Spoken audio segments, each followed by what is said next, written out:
1 दर्जन केरा ल्याउँदा सुरक्षा प्रहरीले कर तिर्न पर्छ भनेपछि त्यो केरालाई लात्ताले हानेर फालेको दृश्य कम दर्दनाक छैन। 1 दर्जन केरा ल्याउन नपाएको चिन्ता गर्नुभन्दा गरिब नेपाली किसानले त्यही मूल्यमा केरा बेच्न नपाएका चिन्तन गर्ने हो कि? 100 रुपियाँको सामान सिमानामा बस्ने गरिब मधेसीहरूले ल्याए भनेर त्यसलाई रोक्न पारीबाट 1 दर्जन केरा ल्याउनु 1000 जनाले 1000 दर्जन ल्याउनु पनि हो र 1 दर्जनको 50 रुपियाँ हिसाब गर्दा 50,000 हो।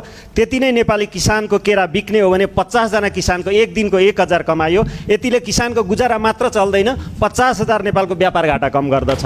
तस्करी रोक्ने अरबको जो तस्करी सीमा वारपार हुने गरेको छ त्यसलाई रोकौँ। नेपालको संसदमा हुने बहस उताको सामान यता भन्ने हो या यताको सामान उता लैजान पाऊँ भन्ने हो। हाम्रो उपस्थिति उताका ब्रान्डेड कपडाको दौरा सुरुवाल लगाएर हुने अभिनय हो वा नेपालको अल्लो गाँजा सिस्नु पश्मिना उन कपासबाट बनेका दौरा सुरुवाल छुवा एङ्गी तापालन हाकुपटासी टाइसुट धोती वा टोपीको अभियान सहितको उपस्थिति हुनुपर्ने हो।